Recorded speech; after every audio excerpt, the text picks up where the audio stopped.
Welcome everyone to episode 7 of the We Can't Believe They Gave Us a Show with Nick and Jim. My name is Jim, My name is Nick. and today we're joined by Gabe Dominguez with Houston Firefighters Local 341. He is the director position number 5, Mambo number 5. What's up, Gabe? Morning, brothers. Glad to have you here. I got to spend a little bit of time with you in Houston. Went back in March. Yes. And then Nick and I both also got quality time with you in Indianapolis at that circus known as FDIC. We did. And I even enjoyed some of your licorice. It was great. And now I enjoy reading your book. So It's actual good times, licorice. even though you're not back here at Houston. That's not code word for anything else. It was actual licorice from licorice.com, and it was wonderful. Yeah. That's right. They need to give us a sponsorship at this point. They should. They should. Well, we brought Gabe on here today. He told me about an amazing resource back when we were at Houston, and then he also shared that with Nick and Indy, and we just wanted to bring it to the forefront and let everybody know that it's there, because in Houston, where Gabe's at, is, gosh, it's the biggest cancer hospital in the world, MD Anderson. Yes, it's the world's largest Texas Medical Center. And in that Texas Medical Center, we have MD Anderson, which is also the largest research facility and hospital when it comes to cancer. Perfect. Okay, so now the cool thing that you were telling me about is there's actual, you basically have apartments that individuals, firefighters that are dealing with cancer and their families can come and stay there as they're getting treatment. So I'll get out of your way. Tell me all about the Texas firefighter home. Well, I just want to thank you, Nick, for bringing me on and spreading this resource to our brothers and sisters. So the Texas Firefighter Home started back in 2014 by a firefighter here in Houston. He was actually a captain. His name is Romero Ponce. He was a Rotarian. So in 2014, he reached out to his Rotary group. I don't know if you're familiar with the International Rotarians. They're all over the world. They do great work, just like our first responders. And they're always serving others before serving each other. So they were very interested because Romero saw the need. We were getting phone calls here at our union hall as well as him, and he was saying, "Could y'all know any good places to stay at that are safe for my family, and where the rates ain't bad? Because I'm looking at staying several days. I don't know what it's going to look like. It can even be 30 days."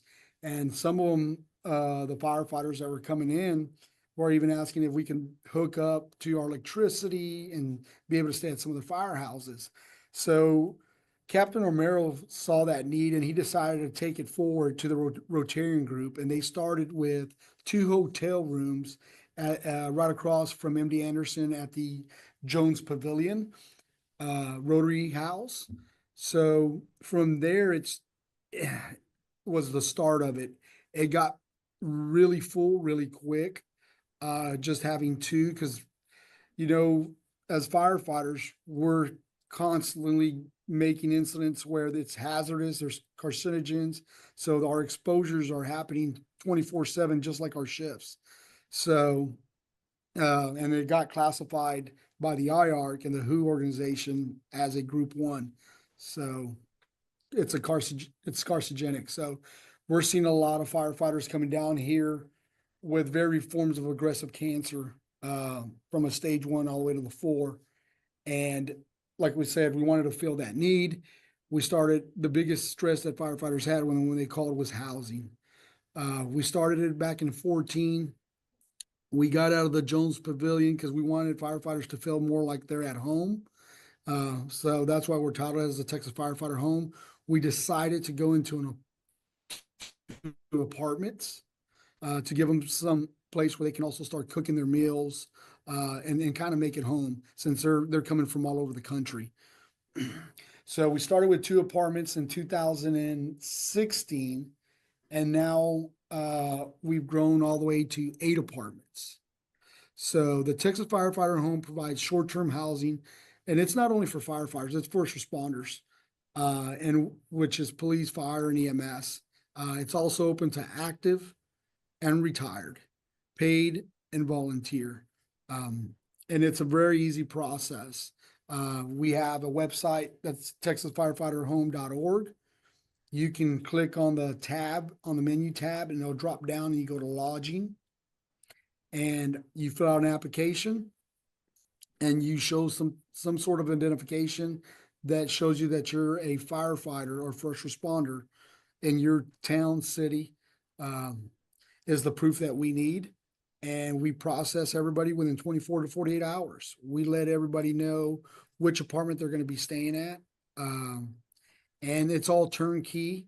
They're fully furnished. They're 1 bedroom apartments, and they have everything from your full kitchen, even microwave, coffee, air fryer. I mean, they come in and all they got to do is unpack and make it their home, you know.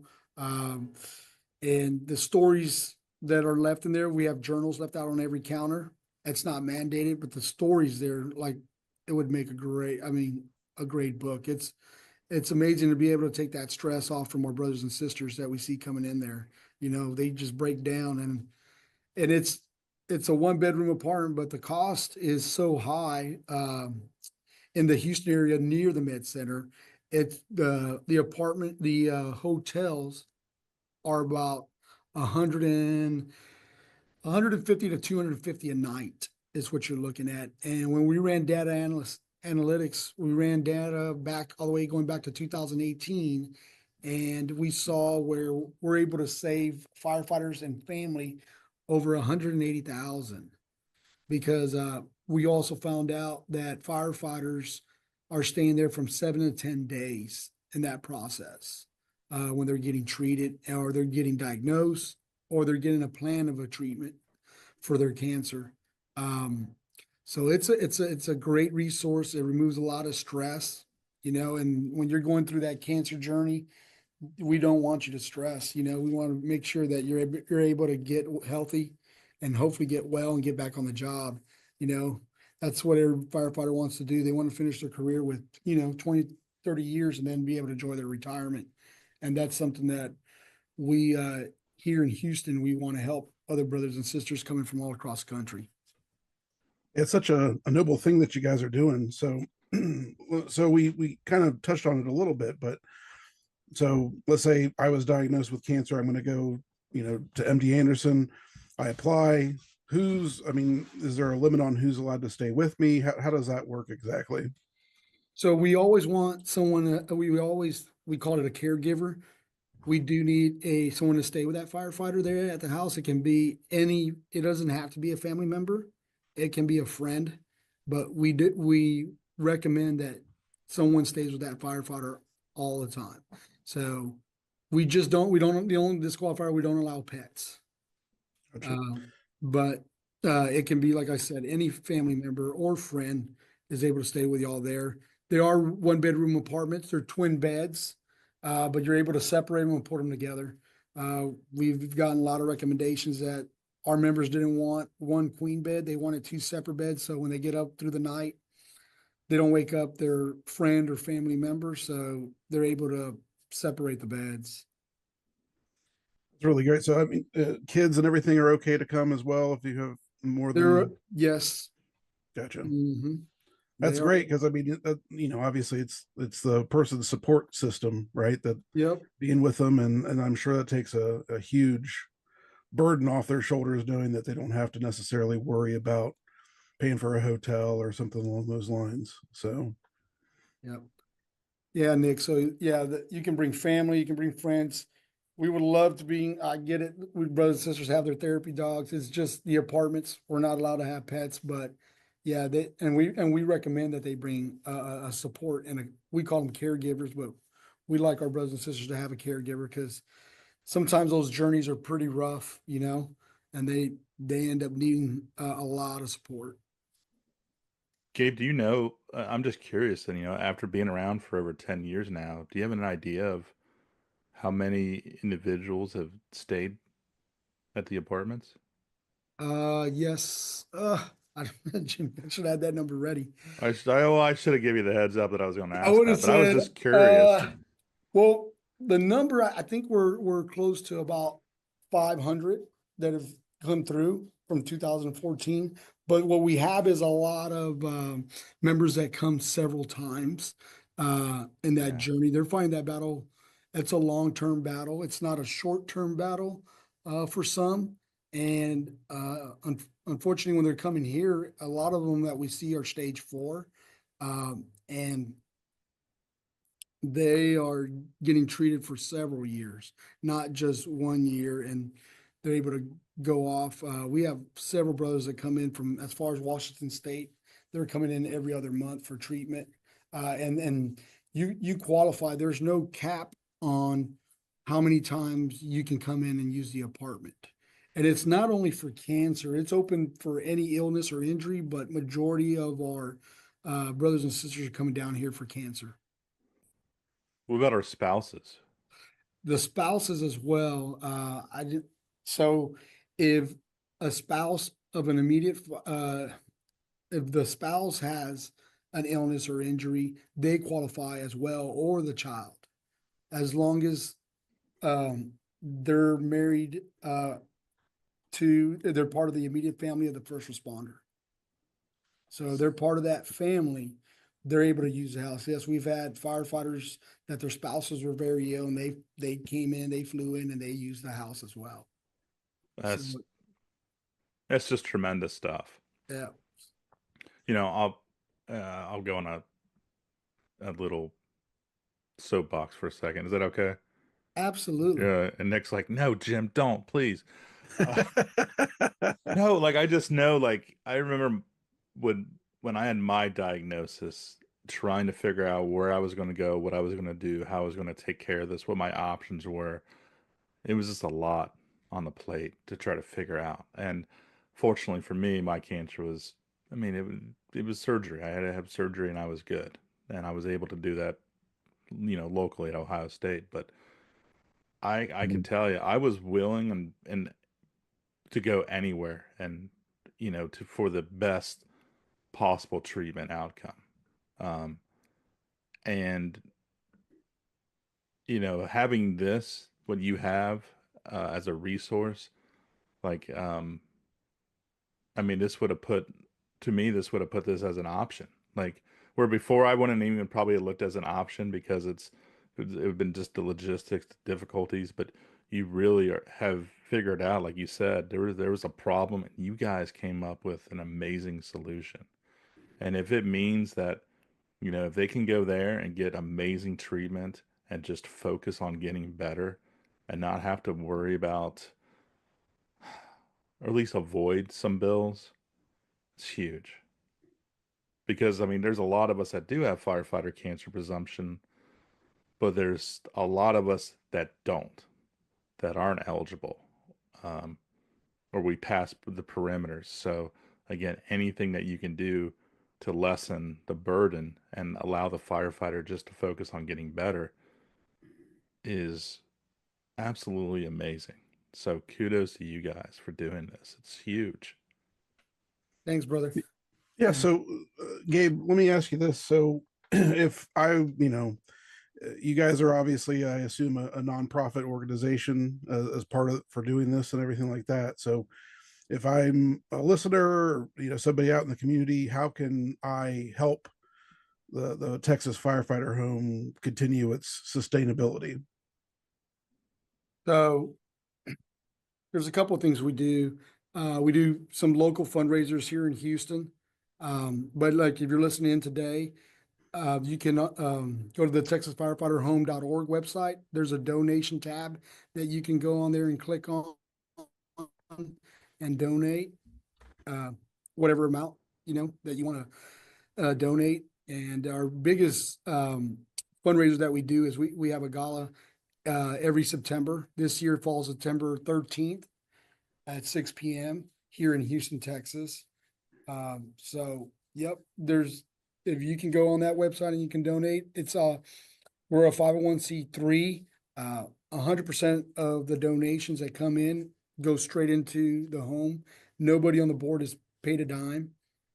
It goes strictly in there. Our big vision is to build more of a bigger duplex near the medical center.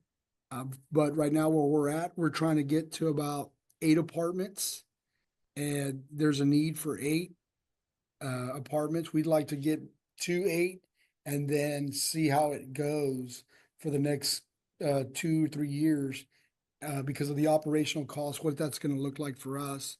And then when we start building, that's the one thing that right now with the apartments, the operational cost is not bad for us. It's easy also because we don't have to hire maintenance personnel. We're able to use the maintenance personnel at the apartments for anything that comes up that's broken, plumbing, electrical. It's an easy call to that apartment there in the office and it gets fixed within 24 hours. But our vision is to build in the future. And our short term is to get to 8 apartments, and we're at 6. We have like our state association here, Texas State Association of Firefighters. They're a big donor. They actually pay for 2 apartments every year, and we've had a lot of unions throughout the country that have donated as well. And then we've had different vendors, from fire that do business with fire departments, as well as donating. Awesome. Good stuff. Nick, is anything else that we missed? Just so it's run us one more time where we can find more information, where we can donate. What's the website? So you can get more information at texasfirefighterhome.org. And that's the same place where you can go and donate, and you can read about the organization, and you can also if you're going to be a patient here in the Texas Medical Center, we can fill out the application as well. And then we have several ladies that volunteer. They're called ambassadors. They review the application process. They pull it from the website. They download the application. They review it, and they'll call that first responder within 24 to 48 hours. Fantastic. Yeah, tremendous stuff.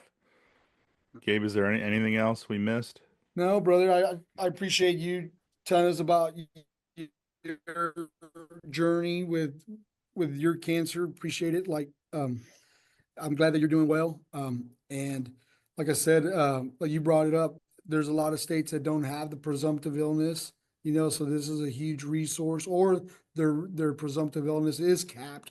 Like us here in Texas, we only have 11, so it's a big stress because when we pulled the data, like I'm saying, most of our members are spending $200 a night, and it shows that they stayed 7 to 10 days.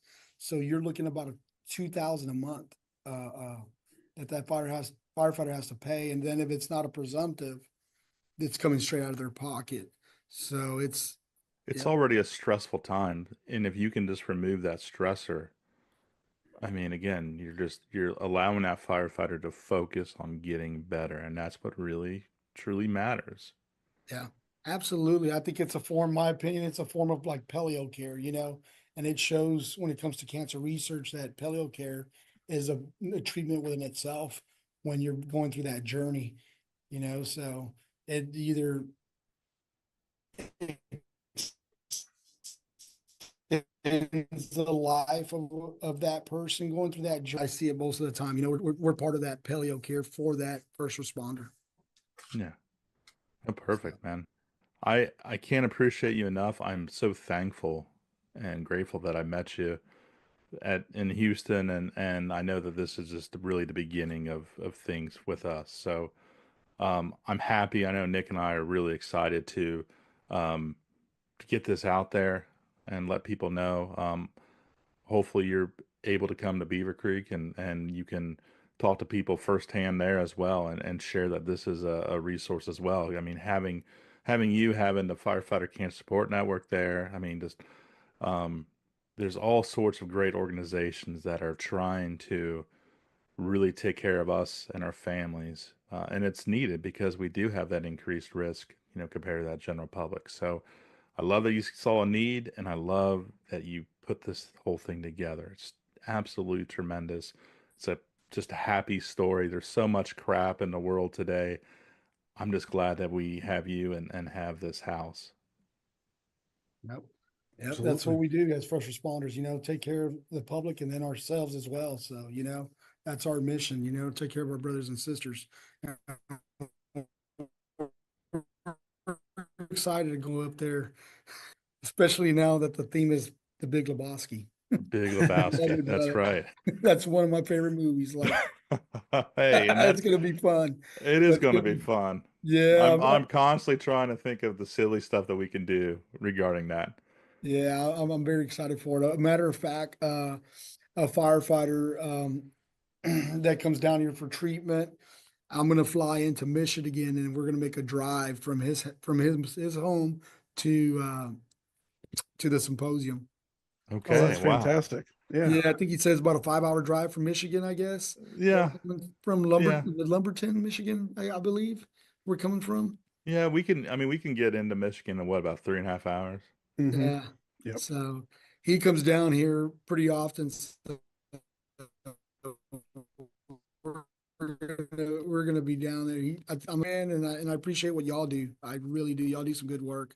Um, that's what it's about. So It's thank you for giving me this time as well. Yeah. it's all part of Absolutely. a team that's better off, to have our firefighters and our families better off. That's it.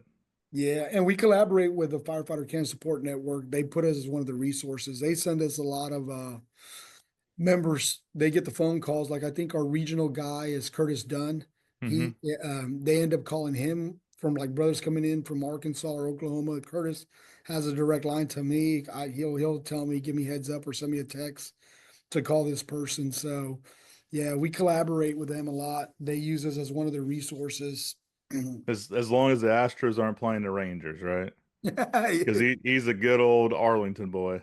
he is, but I think he's an Astro fan.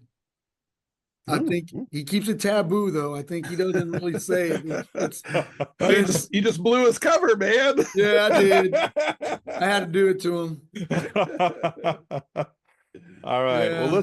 let's get you out of here, Gabe. All right, So brother. he's Gabe.